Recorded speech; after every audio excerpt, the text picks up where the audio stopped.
Today's lesson is section 6.6, and we are going to be looking at inverse trig functions. So if you remember from Algebra 2 or even Algebra 3, for something to have an inverse, it must be 1-to-1, right? And we determine if something is 1-to-1 if it passes the horizontal line test. So we all know that vertical line test tells us if something is a function, and you learned that back in pre-algebra, Algebra 1. And then in Algebra 2, when you started looking at inverses, you started doing the horizontal line test for each function to make sure it had an inverse. So if we think about some of our trig functions, so let's say we'll concentrate on our sine graph here first, and then we'll get into the others. If we think about our sine graph, does that pass the horizontal line test? So if I just sketch, a quick sine graph here, and if I just draw a horizontal line across there, you can see that it does not pass the horizontal line test. Okay, so we will put no, it does not pass the horizontal line test. However, if we restrict the domain to only see it between a certain section, say here to here or there to there, no, not there to there, sorry, here, let me erase all these. So from here to here, it would pass the horizontal line test. So we tend to restrict the domain from negative pi over 2 to pi over 2, okay? Because if we do, then it has an inverse, and it's called the inverse sine function. Now we either look at that and call it the arc sine or sine inverse, so the sine with that little -1, okay? So, and to do this, typically we would say find the sine of pi over 6, and we would give one of the ordered pairs. Now we're going to say find the sine of root 2 over 2, and it wants us to give the angle, just like in geometry when we were using our basic trig ratios. All right, so we are going to just sketch the graph of sine from negative pi over 2 to positive pi over 2. Okay, so I'm going to try to keep this like we usually do it. There's pi, there's 2 pi, so negative 2 pi, and negative pi. All right, so right here would be positive pi over 2. There would be negative pi over 2. And then I'll just put little lines in there for the pi over 4s. Okay, and 1, 2, 3.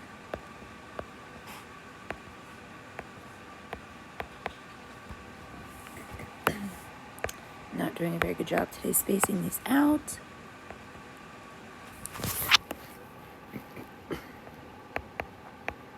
There we go. Excuse me. Okay, so we are going to graph this. So typically our sine graph starts here, and we have a max right there. And then we're going to stop. But then if I go back, I would have a min. So literally my graph from there to there, I think it's a little bit better, looks like that. So that's all we're looking at. So that much of my graph does have an inverse because it passes that horizontal line test. So to make our next steps helpful, let's bring up our formula sheet. Okay, we only care about that half of it from negative pi over 2, which is down here at 3 over 2, and positive pi over 2. So for the first ones here, we are just going to try to find exact values. Okay, so we want the arc sine or the sine inverse of negative 1/2. So if we're thinking about this, let's write some reminders over here. We know that sine is our y values. Okay, don't forget, we should be really good at that by now. We know that sine is negative in quadrants 3 and 4. So, negative in quads 3 and 4. So if we know our range is only from negative pi over 2 to pi over 2, that only leaves us with quadrant 4.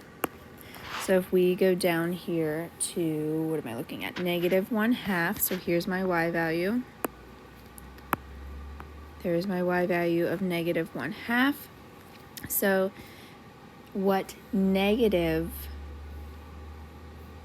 angle would that be? Well, I don't want to write 11 pi over 6 because that's the positive angle. So if we were to do that reference angle, that would actually be negative pi over 6. So negative pi over 6 is our answer. Okay, let's take a look at B. B says the sine inverse of root 3 over 2.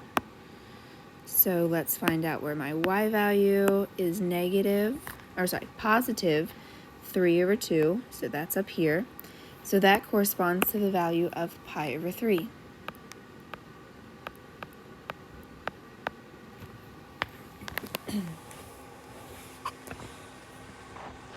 Now, finally, we need to see where sine inverse is positive 2. So if I look at all of my values, so let's look at all my y values.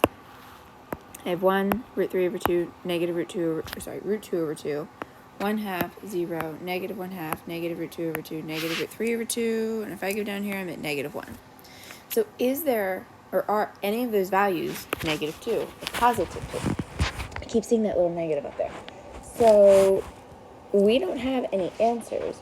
So that means that we have no solution, or it's no solution.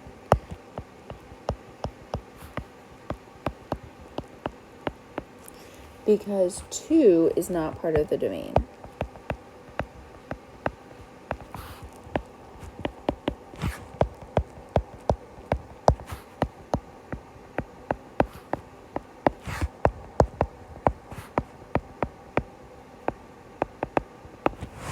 Okay?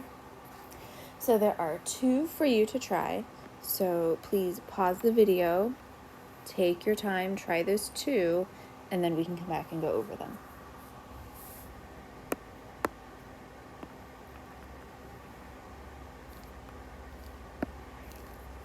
All right, so if we're looking at the sine inverse of negative 1, so we want to know, hey, where is my y value negative 1?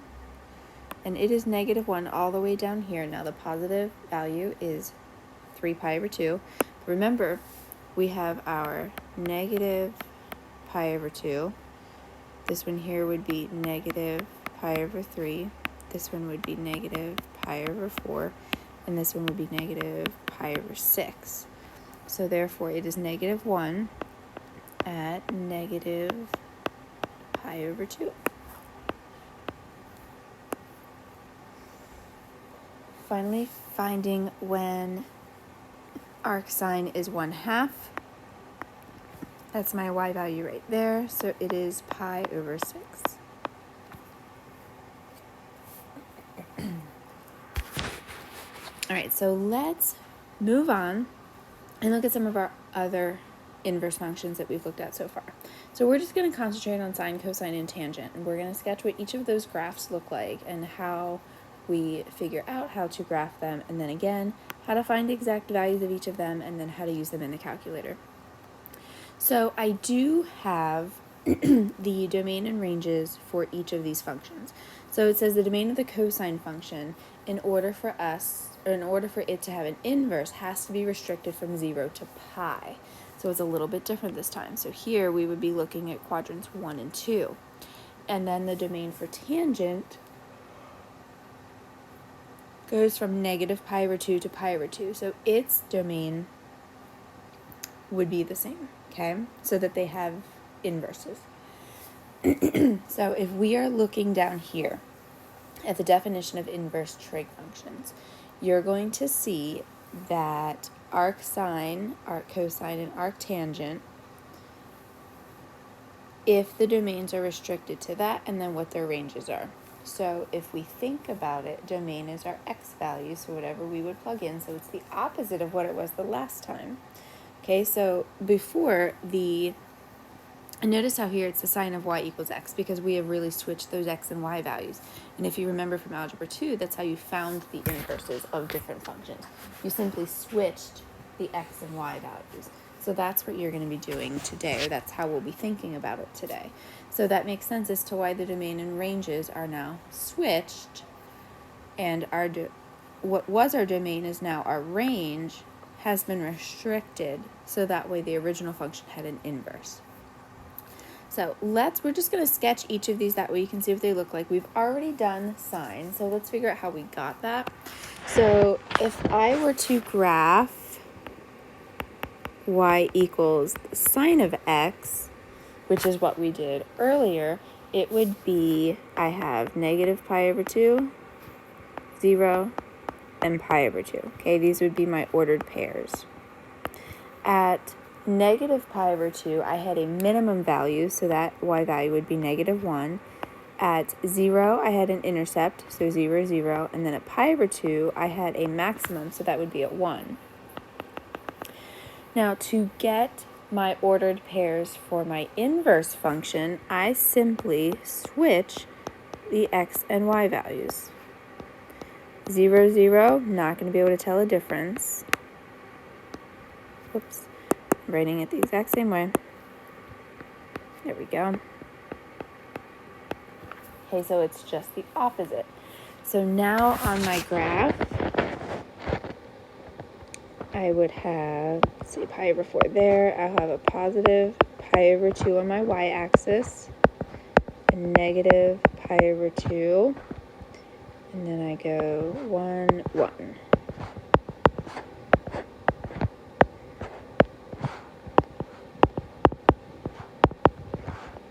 All right, so then we just plot our ordered pairs down here. So we're going to do negative 1, negative pi over 2, 0, 0, 1, pi over 2. Now, don't forget, this is not a linear equation or a straight line. It would still be my sine function, so it goes like that. Now, if you're thinking cosine is going to be very similar to this, but sort of just the opposite. So let's take a look here. And it won't go through the center, because if you remember, cosine does not start at 0, 0 like sine does. So let's take a moment and let's think about the ordered pairs for cosine. So cosine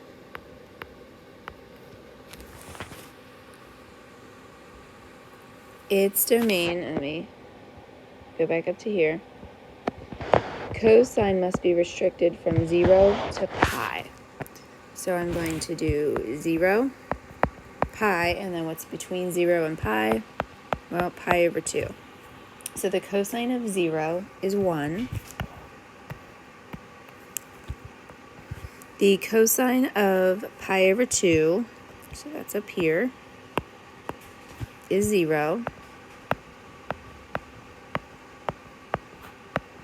And the cosine of pi is negative 1. So now if we are graphing the cosine inverse, we just switch these ordered pairs around. So it becomes 1, 0, 0, pi over 2, and then negative 1, pi.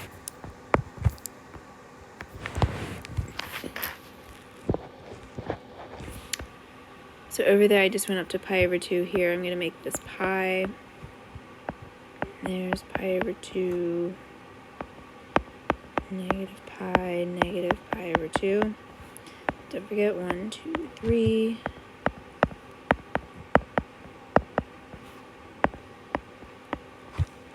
Alright, so then plot our ordered pairs. So 1, 0, 0 pi over 2, and negative 1 pi. Again, it's not a straight line. It's not a V either. A lot of you on those quizzes had V's.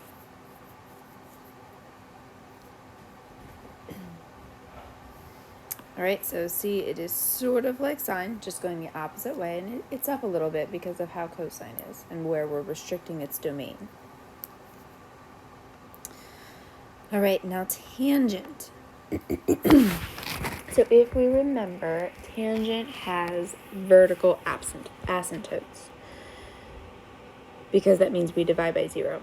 So if we think about it, if I am doing the inverse of it, that means we are going to have some undefined portions whenever my denominator is 0.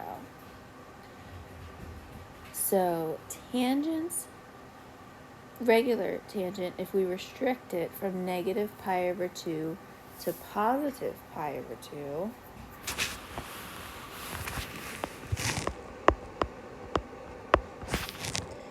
so we have negative pi over 2. Let me move this over. And then we're going to have positive pi over 2, and then in the middle is going to be our 0. So if we think about it, let me delete some of this stuff.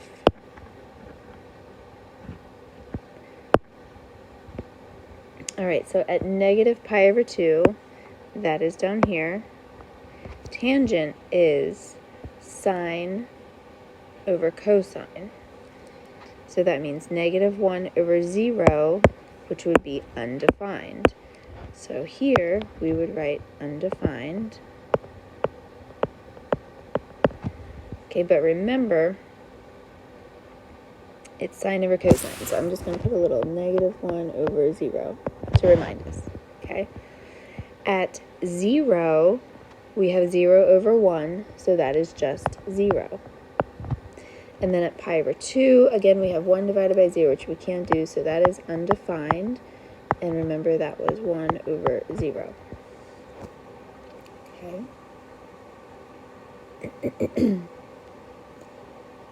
So what do we do here? Well, all of my vertical asymptotes are going to become horizontal asymptotes. So if I put, pretty much I'm just going to like switch these around a little bit. So I'll put, maybe I should move, oh my goodness, move that down a little bit. Oh my goodness, switch.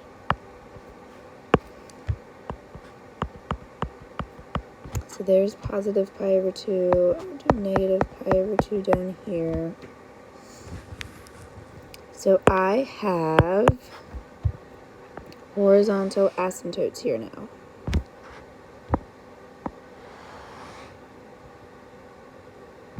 Okay, and my tangent function is going to go through 0, 0. Oops. And it's going to look just like the other ones. So it's going to go so like tangent did before, but sideways.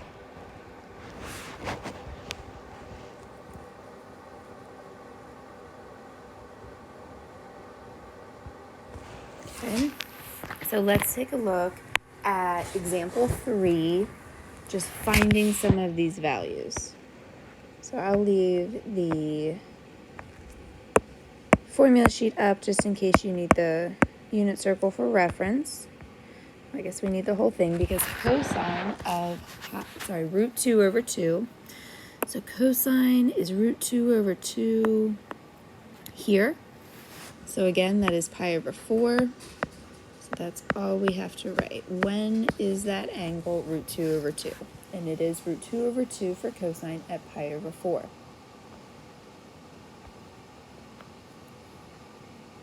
Now, tangent, and sometimes people like to just go ahead and write what all of these are. So for tangent to be 1 or negative 1, that means sine and cosine have to be the same thing. Because remember, tangent is sine over cosine. So the only place where I could get a negative 1 is right here. Because I would do sine, which is negative root 2 over 2, over positive root 2 over 2. And anything over itself, and we could go through and do keep, switch, flip. And that's going to give us a negative 1 because a positive divided by a negative is a negative. So we say, okay, where is that? That is right here, which is negative pi over 4.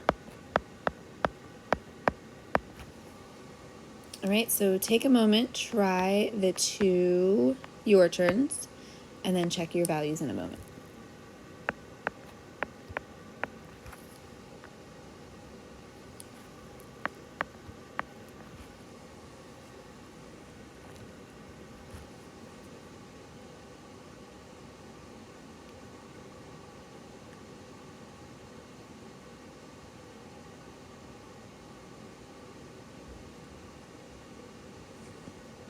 All right, so hopefully you got those two answers. So example 4 and this last your turn is just using the calculator. So hopefully my calculator doesn't freeze. It says if possible. So some of them might not be able to be part of the domain. So if I want arctan, you need to know that is simply second tangent, that little tangent inverse. Then we type in negative 8.45. And we hit enter, and I get that. Now what I want to make sure is my calculator is in radian mode. So for this one, it's negative 1.453. Okay? Then we're going to do the sine inverse of 0.2447. And you can see this is pretty straightforward. And we get 0.2472. Very similar answers. And now for the last one, we want the cosine inverse of 2. And it says non-real answer. So what that means is it's not part of the domain. Okay, so no solution. All right, take a moment, do these last two your turns.